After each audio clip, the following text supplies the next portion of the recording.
do Sérgio Vilela, o ex-secretário de Estado do governo Wellington, ele, falando sobre as hortas comunitárias, que você teve a sua visão maravilhosa de construir dentro dessa área de servidão da Chesf, né, de linhas de transmissão, ele jogou uma ideia para cima sobre o que poderia ser feito para melhorar a questão da irrigação. Aí o Leonardo me fustigou e falou que a gente poderia pensar em alguma coisa em termos de irrigação inteligente. E aí eu tive a boa sorte de visitar uma das hortas que faz parte desse cinturão, e eu achei muito interessante, porque eu percebi que houve um cuidado muito grande no sentido de dotar cada uma dessas hortas comunitárias com uma infraestrutura de irrigação, mas eu notei o sofrimento dos lavradores que estavam nessa horta comunitária, em particular, Sonho 2, como eles sofriam porque eles passavam o dia fechando e abrindo registros, né? E isso, obviamente, é muito melhor que tenha água e que você possa regulá-la. Mas eu fiquei pensando, na qualidade de engenheiro eletrônico que sou, se não seria possível a gente minimizar o sofrimento desses lavradores que já estão chegando a uma idade avançada, na terceira idade, né?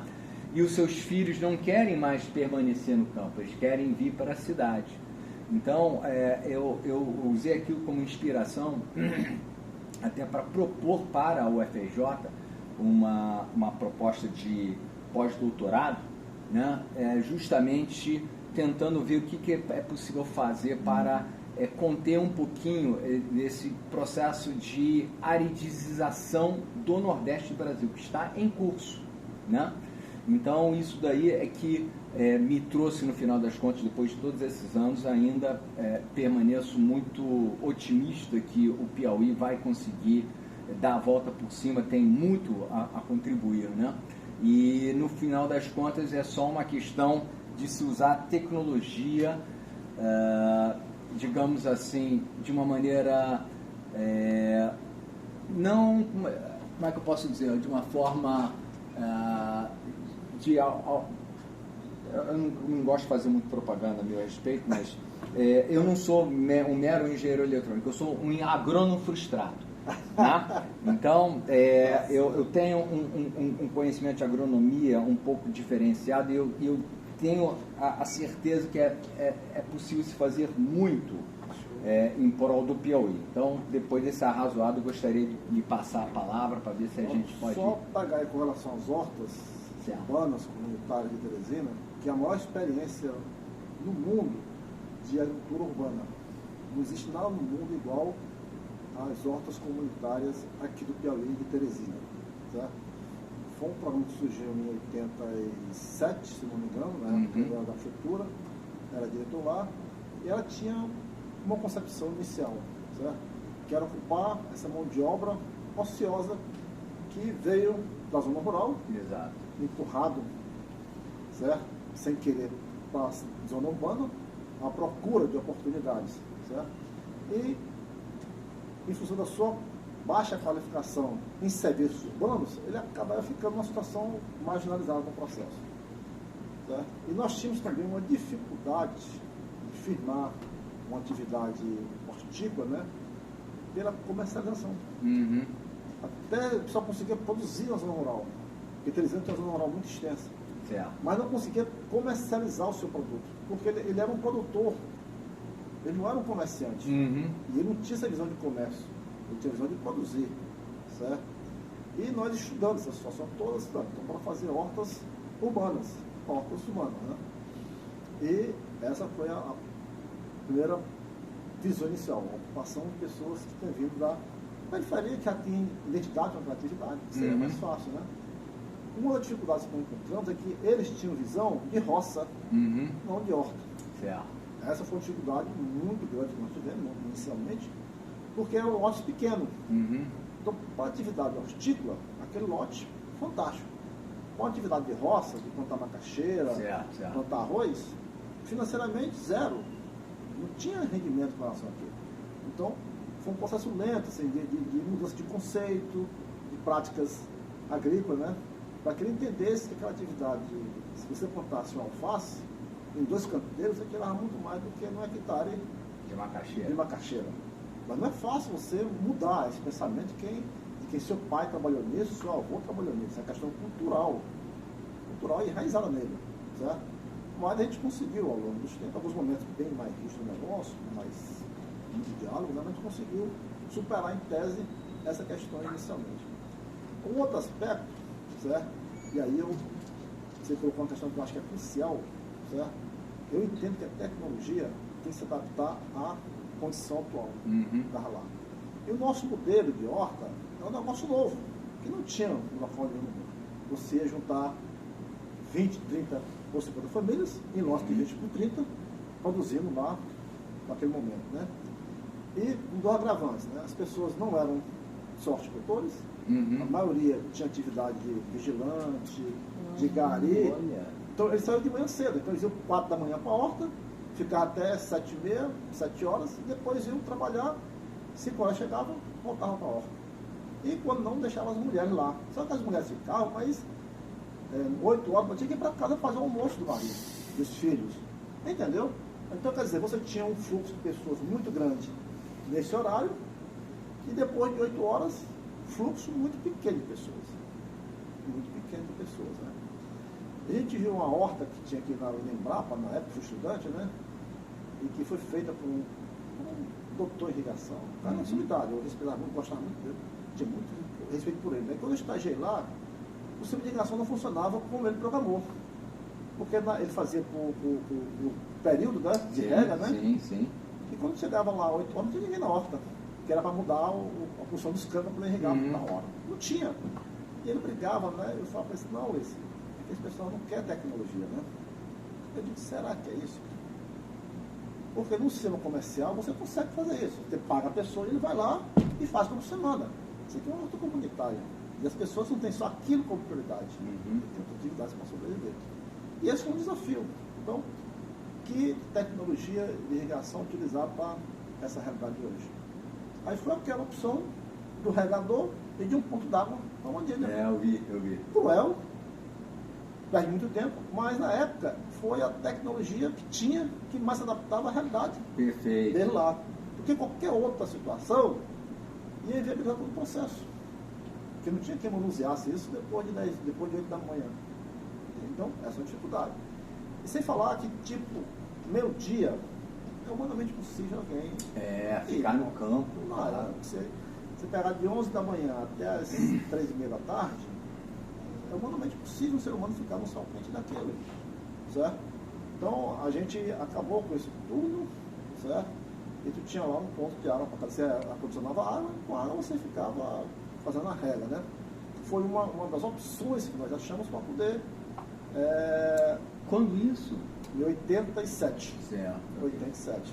E tinha mais dificuldades, tipo assim, quais são as variedades adaptadas para a nossa região? Até hoje ninguém sabe. Porque pouco se pesquisa. Sim. Certo? Cebolinha. Pouco se pesquisa coentro. Coentro é uma cultura, hoje está um pouco mais, antigamente era uma cultura tipicamente nordestina. Certo? E até para o pesquisador pesquisar coentro, ele não tinha muito status para pesquisar coentro, porque era uma cultura local, que não dava nome, não dava projeção nacional. Se eu pesquiso batata doce, batata inglesa, né? Isso me dá projeção nacional e mundial. Se eu pesquiso coentro, dá. Está abaixo do radar, né? Abaixo. Então, tinha uma vez também do alface, né? Depois de porque folhosas, né? Alface, né? A gente produzia muita alface nas hortas, muitas folhosas, né? E a gente procurou os pesquisadores para trabalhar. E o cara foi topou. Só que ele pesquisou alface lisa. E aqui a gente usa muita alface crespa. Aí eu perguntei, mas por que lisa? Não, porque a McDonald's usa lisa, né? Mas nem tem no Piauí, McDonald's.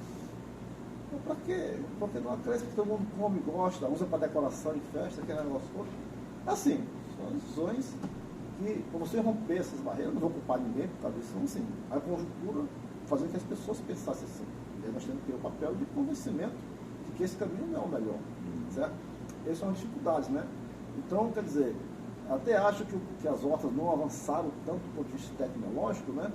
por falta de pesquisas realmente em que eu reconhecesse essa nova forma de produzir, que era a forma comunitária, certo? Embora não fosse lógico, mas era comunitária, num pequeno espaço de tempo, tá ok? E que tinha que competir com grandes pessoas que produzem aqui no Ceará, certo? E que jogam aqui na Serra de Tianguá e que abastecem o mercado local.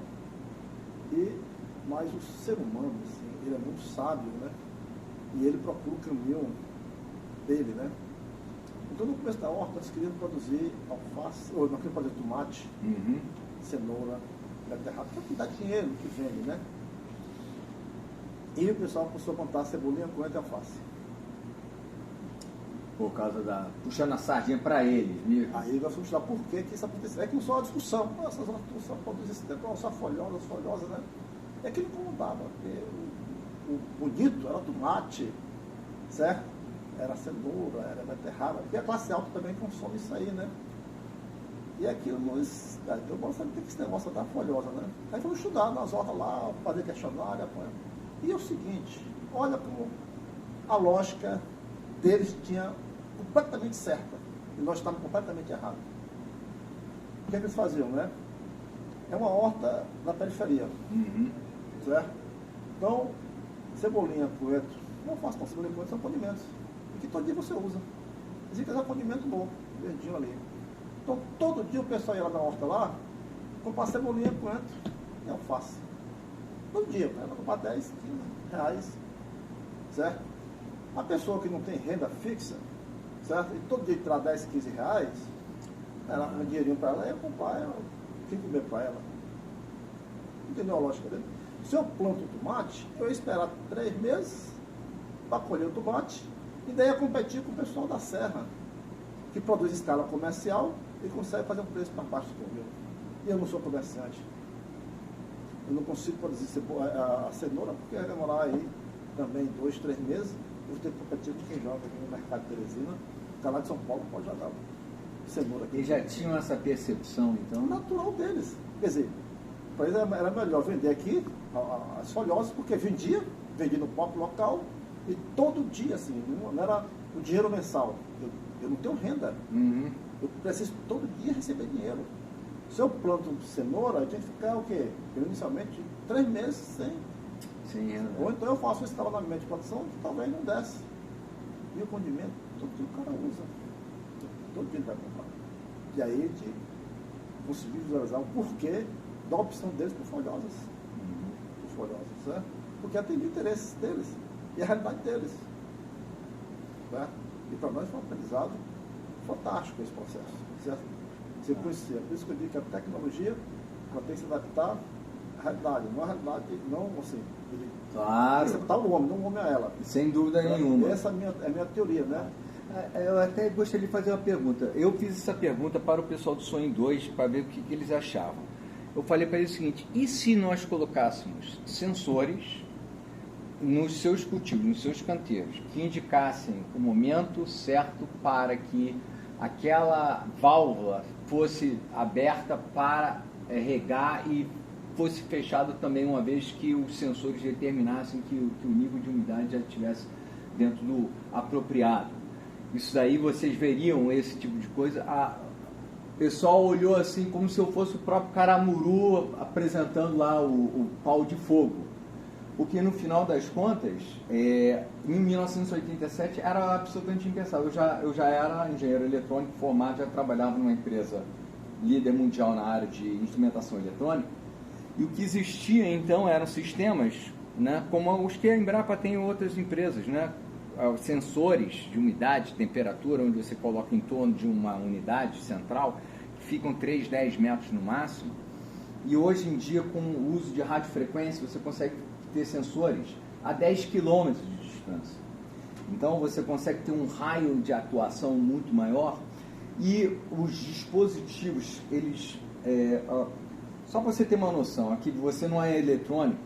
Eu, quando estudei eletrônica 40 anos atrás, eu usava uns chips na universidade que tinham 10 mil transistores. Hoje existem chips com 70 bilhões de transistores. Então, houve uma evolução de 7 ordens de grandeza, quase. em termos do número de transistores. Então, isso fez com que equipamentos que eu venderia há 25, 35 anos atrás, né, quando você trabalhava na prefeitura, por $100.000, hoje em dia deve estar custando na faixa de R$5.000, R$3.000, R$2.000, ou seja, os preços caíram 95%, 97%.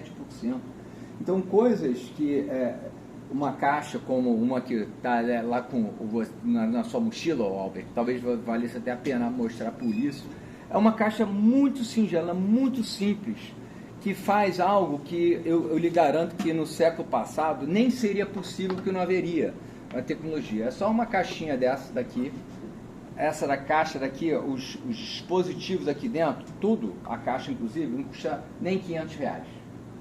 Nem R$500. Ele consegue receber informação a 10 km de distância e mandar por Wi-Fi para a nuvem, para você poder fazer o acompanhamento do parâmetro que você quiser, seja do solo, seja climático, seja da água.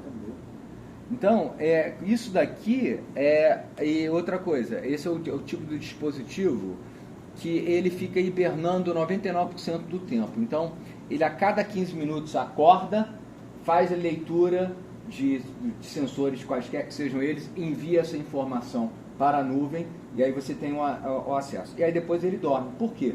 Porque ninguém se preocupa em ficar fazendo medição de variáveis climáticas a cada segundo, isso aí não importa. Com isso, você consegue reduzir dramaticamente o consumo de energia, de tal forma que uma plaquinha como essa é mais do que suficiente para manter o seu sistema energizado aonde quer que seja, aonde quer que for, mesmo que ele não esteja num ângulo apropriado.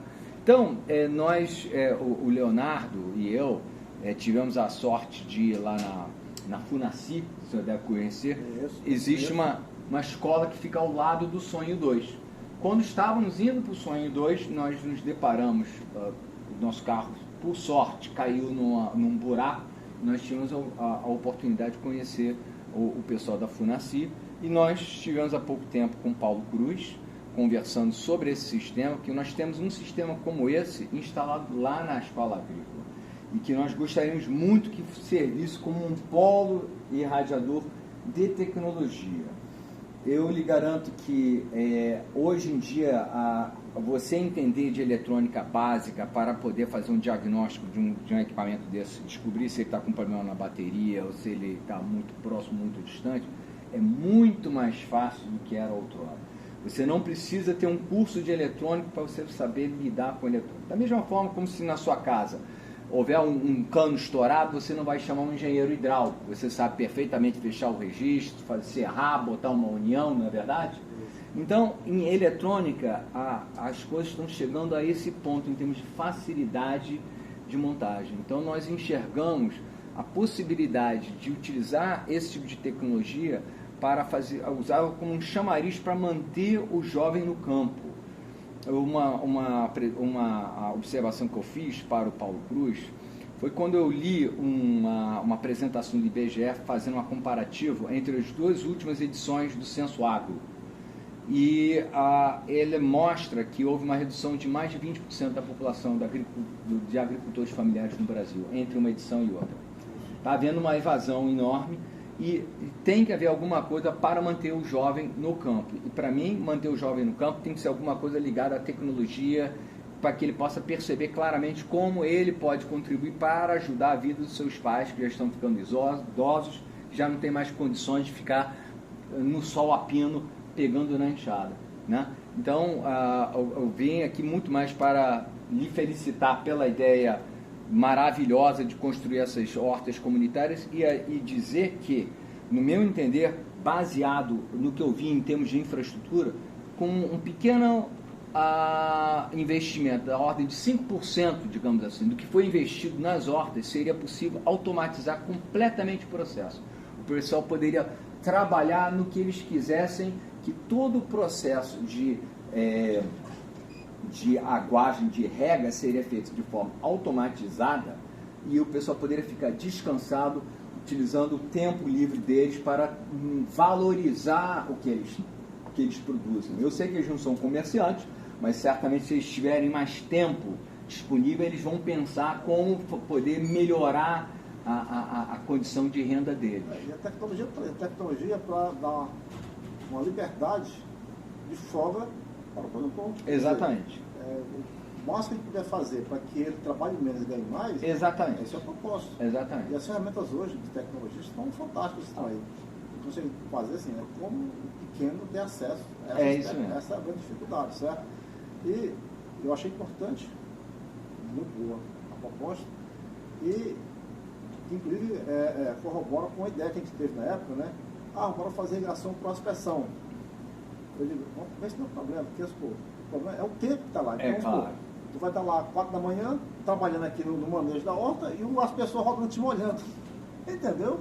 Então, quer dizer, tem que ser algo que se adapte àquela realidade. Exato. Quer dizer, tem que você consiga ter o controle da hora que vai fazer a irrigação. Eu acho que esse é o ponto fundamental. Isso pode ser feito da forma que, se o pessoal preferir, não, eu gostaria que isso aqui funcionasse por turno de rega, fechasse tal registro, abrisse tal hora. Isso pode ser feito? Pode, perfeitamente. Pode-se deixar que os sensores determinem quando é a hora ideal de se abrir e fechar, de acordo com a recomendação agronômica? Também pode.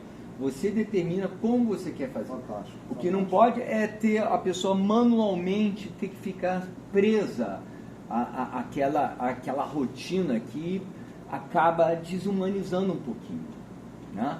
Então, acho que isso aqui é a contribuição que vinha trazer. E só para colocar isso dentro de um contexto um pouco mais amplo, o que me trouxe aqui é a minha preocupação com o estudioso que sou da área de mudanças climáticas, já que eu fiz mestrado e doutorado voltado a essa questão das mudanças climáticas. É bom lembrar que existe a COP30, que é a próxima reunião da ONU, que será realizada em Belém, né? Então existe uma importância emblemática muito grande, sempre lembrando que a primeira reunião para se discutir o clima foi na Rio 92, eu estava lá em 1992, então de lá para cá muita coisa já evoluiu, mas muita coisa ainda há de se fazer.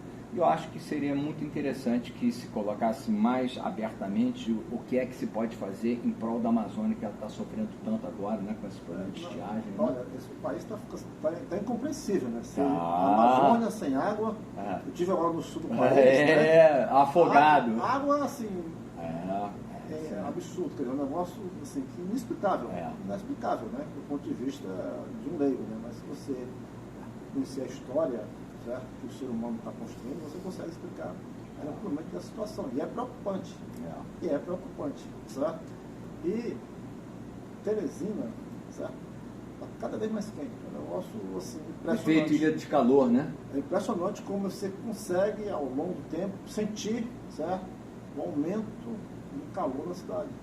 Então é um negócio impressionante. Quer dizer, então, eu acho que nós temos que ter um pouco mais de preocupação com essa questão ambiental. Certo? Inclusive também, vamos supor, até que as tecnologias que a gente usa também seriam também adaptadas também à região. Eu estive vendo duas matérias agora, né, uma sobre energia solar, que tem muito no Nordeste, certo? Do consórcio dela com a agricultura. A pessoa já está plantando. Agrivoltaico? Isso, certo? E é fantástico, você usa as placas como uma estufa, né? Então assim, só ideias como essa consegue fazer com que o negócio ande, você consegue dar utilidade. Pode botar aí 3 mil hectares de terra sem nada plantado. Possível plantar. É uma tecnologia tão boa, que você pode adaptar a realidade local sem nenhum prejuízo. Até diminuir os investimentos locais na produção. Certo? O que basta é que a gente consiga aperfeiçoar esse modelo. Certo? Logicamente foi feita ela para poder captar o sol, não fazer sombra. Mas você pode, no trabalho de pesquisa, usar isso para fazer uma simbiose. Isso, fazer simbiose. Então eu acho que é possível. Então acho que esse é um caminho. Acho que é um caminho que nós temos que estar seguindo e ser preocupado com o ser humano. Você viu que tem uma matéria agora também sobre as eólicas, né? Em que aquela o aerogerador gera, quem ficar muito próximo, não é problema. Sim, né? Ruído, né? Isso. Mas se tu viabiliza a tecnologia, eu acho que é uma tecnologia boa que nós temos que ver como trabalhar essa convivência. Então, eu acho que tudo é possível quando se busca, né, uma racionalidade do processo. Certo? Então, né, por causa disso, o negócio vai ser inviável. Não, doutor, eu acho que é plenamente viável, mais do que o anterior. Certo? Existe alguma dificuldade que nós temos que ir aperfeiçoando no processo. Certo? Então, assim, e o sistema Confeca nós estamos muito preocupados com a questão, certo? do clima. Nós estamos também fazendo alguns links, né, da nossa atividade, né, com os objetivos desenvolvimento sustentável, certo? Né? Eu acho importante ter essa percepção, porque você faz a atividade aqui que está ligada, mas você acaba não fazendo esse link, né? Exato. E é importante fazer esse link para a pessoa saber que aquilo faz parte de uma ação sustentável. Exato, exatamente. Isso tem que ser sempre repensado e sempre trabalhado. E nós temos que ter essa preocupação de fazer ações sempre linkadas com questões sustentáveis, né? Então acho que esse é o caminho. Acho que esse é o caminho, embora algumas pessoas ainda relutem, né, em seguir esse caminho, né? Eu sempre, quando faço algumas palestras, né, eu digo, olha, na minha época de estudante, a gente chamava de agricultura alternativa, né? Isso, E aí, quem falava nisso, não, isso é utopia, vocês são doidos, né? Hoje a gente chama agroecologia, né? Mas o que é interessante, né, é o seguinte, o que a gente observou, né? Na minha época de estudante, eu estudava lá a parte da agricultura, né? Disse, olha, eu estou plantado, tem que fazer uma oração e 2 gradagens. Obrigatoriamente, né? A gente sabe que essa é a tecnologia dos países nórdicos, né? Claro, terra dura no inverno, claro. Mas era o que falavam pra gente lá, né? E aí a gente falava em plantio direto, cara, vocês são doidos, vocês são utopia, isso no grande empreendimento isso não é inviável. Já se falava disso na época de universidade? Falava, na alternativa a gente falava, na minha escola a gente falava plantio direto. Mas isso é a utopia de vocês estão com maluquice, certo? Jamais o empreendimento comercial vai fazer plantio direto. É a realidade de hoje. É tudo plantio direto no tudo, Cerrado, né? Toda soja é plantio direto. Cobertura morta. Cobertura morta. Fixação biológica de nitrogênio. Será quanto sim? Será quanto comunista nessa lá? É incrível. Uma questão de sobrevivência, quase. E hoje você está vendo essa realidade. As pessoas conseguiram visualizar que isso é possível. Certo? Até do ponto de vista econômico, mas sem dúvida. Então, assim, eu acho que tudo é questão de você ser persistente naquilo que você quer, certo? Que um dia vai ser reconhecido. Hoje a Embrapa pesquisa, né, atividade florestal, pecuária e agrícola. Isso. Sistemas agro-silvio-pastoris. Isso fazia aqui no Piauí na década de 50. Eles plantavam algodão arbóreo, que era algodão grande, certo? Plantava algodão, depois que o botava o gado lá dentro, certo? Para comer o mato lá e o resto de algodão que tinha. Isso era uma prática normal aqui no Nordeste, certo? Ou seja, estão resgatando certas práticas. Que até então era uma prática que não dava em nada, que era uma prática... E hoje, efetivamente, depois de pesquisa, certo? Na época isso era coisa de doido, de maluco, era utopia, né? Mas é a realidade hoje, certo? Então, assim, eu acho que esse é o caminho. Nós temos que ser resilientes nessa questão, né? E procurar mostrar que o caminho é esse. É difícil, é complicado, mas eu acho que esse é o rumo que nós temos que seguir. Tá ótimo. Muito obrigado, então, por tudo. Então, só um detalhe. Pois não. Eu sou doido para eletrônica, eu fiz um curso técnico de eletrônica. Certo. Mas como o Piauí não tinha curso de eletrônica, né? Sim. E eu tinha feito técnicas agrícolas, aí eu falei, bota esse negócio aqui. Aí eu fui ser engenheiro agrônomo. Hoje não sei de nada, entendeu? Mas eu gostava muito, eu achava que isso aí, a genética, era que ia mudar o país, né? Ia mudar o mundo, né? Você sabe que o meu professor, o meu orientador lá da UFRJ, o professor Luiz Pinguelli Rosa, que se dava muito bem com o ex-governador Wellington Dias, por sinal. Ele uma vez fez uma palestra e ele falou o seguinte: a física foi a rainha das ciências no século XIX e século XX, mas eu acredito que a biologia vai ser a rainha das ciências do século XXI. E eu estou convencido disso. Eu estava lendo um livro de uma agrônoma, Ana Primavesi, né? E ela falando sobre como os mecanismos de absorção de nutrientes das plantas nos solos tropicais é muito diferente daquelas existentes nos países mais ao norte, de mais alta latitude, né? Então, como é que as plantas precisam ter todo esse ecossistema de fungos e bactérias para fazer eu imagino, uma quebra molecular para disponibilizar os nutrientes em forma solúvel em água quer dizer, nós estamos num processo de desbravamento da agricultura tropical e a Embrapa é líder em contexto nisso, né? Então, eu nunca pensei que fosse viver vai ver o Brasil produzir mais milho do que os Estados Unidos. Não sei se você soube disso, aconteceu ano passado, inacreditável, fiquei de queixo caído, porque os Estados Unidos é o país do milho, os Estados Unidos exporta para o México, que é o inventor do milho, né? E por conta de uma série de problemas de safra e tudo mais, o Brasil meio que teve que segurar a peteca. Então o Brasil tem um protagonismo crescente no que toca à alimentação da humanidade, a gente nunca pode perder isso de vista também, a importância que nós temos. Nós não estamos, com todo respeito, num Burundi ou no Haiti ou algum outro país, a gente está num país que tem uma importância estratégica para a alimentação humana. Então o que a gente puder fazer para, digamos assim, para que o Brasil possa alimentar não só a sua própria população, mas os nossos companheiros distribuídos mundo afora, é quase que nossa obrigação mesmo cívica. Com certeza. Nós temos vocação para isso. Temos tecnologia para isso. Clima tropical. Exato. Nós temos, certo? E acho que vamos avançar ainda mais nessa questão.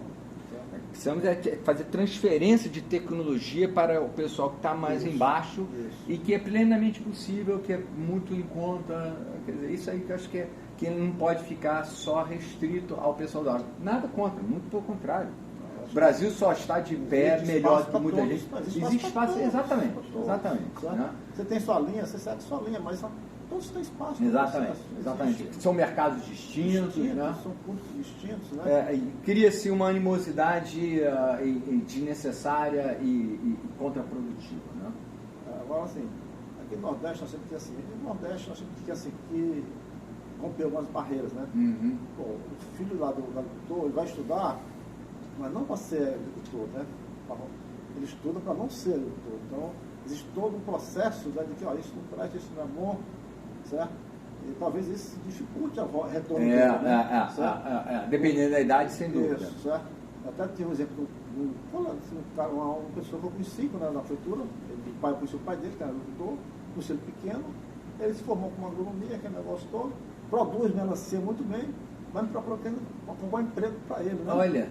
Eu digo, rapaz, tu é agrônomo, se formou em agronomia, tu produz, está produzindo muito bem, certo? E o pai, não, mas tem que vir para a cidade, doutor, seu filho é um bom produtor, tem tecnologias para isso, até para mudar a realidade local. Deixa ele lá, certo? Porque essa é aquela cultura, não, cara, então, assim, isso não é bem visto lá entre o pai, né? Porque teve aquela vida sofrida, aquele negócio todo. Então, assim, nós temos que romper essa barreira do ponto de vista educacional, né? Você tem orgulho de ser agricultor, certo? E de retornar para o seu local. Isso mesmo. Certo? No sentido de que ele consiga fazer com que aquela região desenvolva. Porque se todo mundo sair lá, não vai desenvolver nunca, né? Não. E também nesse caminho, né? Também da mudança cultural também, certo? E que o filho sai para estudar, mas para retornar para lá também, para poder. E que é possível oferecer renda sendo agricultor. Não tem a menor dúvida que é possível. Eu gostei muito, eu achei interessante esse sistema de regime alternado que a FUNACI tem. 15 dias fantástico, na escola, 15 dias na comunidade. Pedagogia da alternância. Muito certo? Interessante. Quando a FUNACI iniciou aqui, eu fiz parte do começo da FUNACI, que era o padre Humberto, né? E até aquela área da FUNACI foi eu que fiz a avaliação na época daquele local. Foi até convidado na época para ser professor lá de novo, não sei para ser professor. Certo? E foi o João Emílio, que era um colega meu, que ficou lá muito tempo lá, trabalhou acho que uns 20 anos lá, saiu agora lá. Né? E o Matias Massa também, que era sentado também na prefeitura também, que era muito amigo meu, que era o presidente da fundação, da FUNACI, o presidente da FUNACI, né? E é um trabalho fantástico a FUNACI tem, um trabalho fantástico, né? Certo? Você chancela a nossa ideia de utilizá-la como, digamos assim, como a vitrine para esse processo de realmente tentar envolver o jovem para mantê-lo no campo e dar as ferramentas necessárias para que eles possam realmente levar o Brasil adiante. Com certeza. Da agricultura familiar, né? Acho que esse é o caminho. E você, na sua ideia, está corretíssima. Eu acho que se ela vem realmente a ser uma realidade, vai ser uma boa realidade, certo? E ter essa preocupação de saber usar a tecnologia com sapiência, né? Porque você pode ter uma boa ideia e ela se estragar no seu curso de implementação. Claro. Então, a coisa sempre tem que ser devidamente discutida, alinhada pelas pessoas afetas, essa Isso. tecnologia, né, para que não soe impositivo, né? É o que eu chamo aqui no CREA de mudança de cultura, né? A gente está informatizando o CREA Piauí e alguns servidores, né? No começo tinham rejeição àquilo, né? Que é natural, o cara trabalha 30 anos naquilo, no papelzinho e no carimbo, né? E tu vai mudar isso, Botar o computador. certo? Ele é natural. Então, mas para tu fazer isso, tu primeiro a gente ficar com 6 meses trabalhando aquilo, culturalmente, conversando, até depois que plantava, ainda fica ainda conversando, né? Mas isso é normal, a pessoa ter uma cultura de 30 anos está mudando, não é todo mundo que muda, né? Então você tem que ter essa compreensão também da mudança, do processo de mudança que não é tão fácil, certo? Que requer muita paciência nossa para que isso aconteça, mas acontece. É só insistir. Tem que perseverar, né? Perseverar que acontece, com certeza. Isso eu não tenho dúvida. Tá ótimo. Muito obrigado pela sua atenção. Tá, ok. Foi ótimo. Obrigado por ter você aqui Nossa. com a gente aqui. Imagina. Entendeu? É uma honra e um prazer. Nada, a honra foi minha.